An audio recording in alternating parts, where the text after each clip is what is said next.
And welcome back to Bitcoin Advisors channel. My name is Chris, bringing it to you here from a lovely little Westlake Village, California. It's bright, it's sunny, it's early. Let's jump into the news today. Again, BlackRock, the ETF, saving the day. Bitcoin at 29,300 at the moment. Looks like the measure move on the falling pizza is going to get hit. So just following up over the past couple of days, real quick on the 4-hour time frame. We actually talked about, I'm going to get rid of this fib line as we are likely hitting up to the 786 at 29,734 in the short term. But let's follow up on yesterday's video and see if I can put this together for you. Just taking it level by level, we did say, hey, look, any kind of a 4-hour closure above the wick here or below this wick would likely get the next move to the upside or the downside. We got this move. Now, when we broke structure, we had volume, not only on this candle here, but this is probably the one that was, would have put the nail in the coffin as we took out the wick finally right here and then rallied it on up to the upside. Also notice the silver cross on the 4-hour. When the 21 crosses the green 55 on the 4-hour, it's a very powerful thing. And beautiful cross playing out to the upside. We did say, hey, look, the break of this range likely got us a test of this trend line. I was expecting a rejection, blasted right through it. And now the question is, the measure move off the falling pizza going to get hit? So how do we get these measure moves really quick? Just drawing it out or redrawing it out. So you got something like this. You take it from the 50 percentile and put it at the breakout. That sends you right back to the highs at about 30,800, 31,000. And the question is, are we gonna get a pullback first? Volatility is maxed out on the 4-hour. We're beginning to see the etchings of a top getting put in, but it looks like FOMO is kicking in here, and the market could have a bit of legs depending upon what Powell says today. He's going to be testifying here in about 9 minutes. The economic data for today was pretty spotless or uneventful, so to speak. And this is the high economic impact event for the day on the 21st. We got Powell speaking. Tomorrow, more jobless claims and another speech from Powell. Jobless claims and existing home sales. And here's kind of the news, right, is that I think before his little speech today, he probably put out some cliff notes, but Powell is reaffirming that rate hikes are likely as inflation remains well above where it should be. Odds of a 25 basis point rate hike in July have now spiked to 80%. There's now a 15% chance of 2 more rate hikes by September. So the Fed is not backing down. So let's see how that impacted the dollar here. So far, so good. Little bounce to the upside. We are in the bounce zone, so to speak. We need to get back above this pivot at 102.76.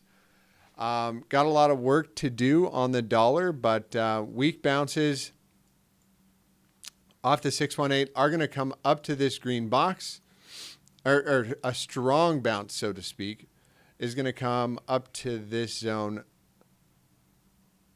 Maybe I should redraw that out, but that would be kind of my lower high watch somewhere in that zone or along this trend line.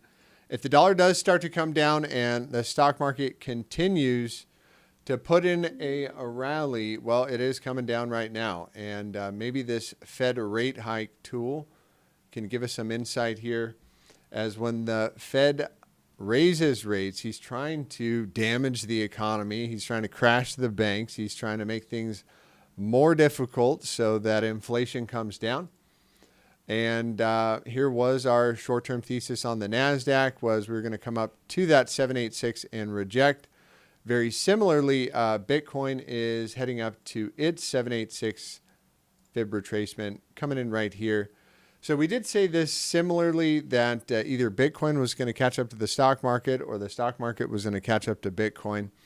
In a sense, they should be following closely.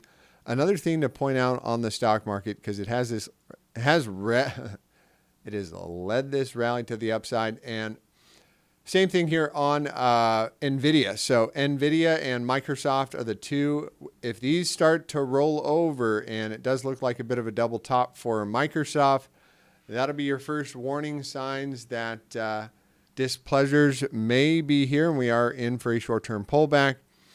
Again, if the dollar bounces off that zone and continues to head higher, that would be another point for the bears. Tesla is the other one you want to watch out for. This one rolling over. So we filled the gap to the upside.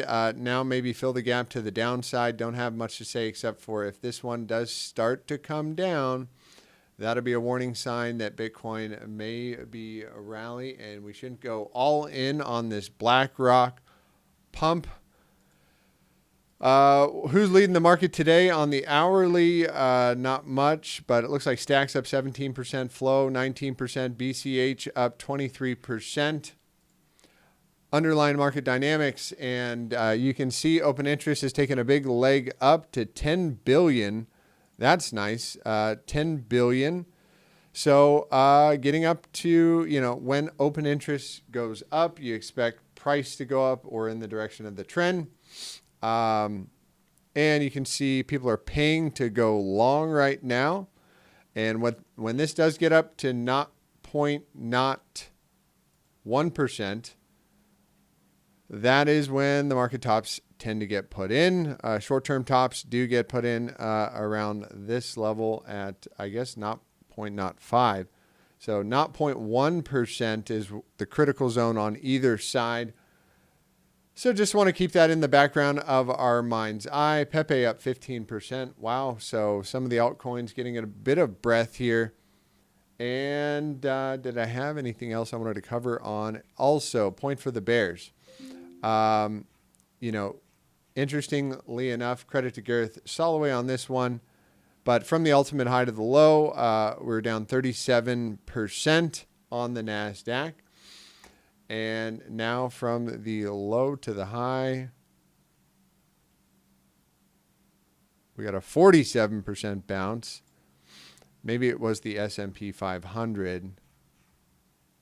But essentially the same thing happened in the dot-com bubble burst. So that's down 27%. Essentially a classic bear market rally where you go down 27% and up 27%. Yep, there it is at S&P 500. So, an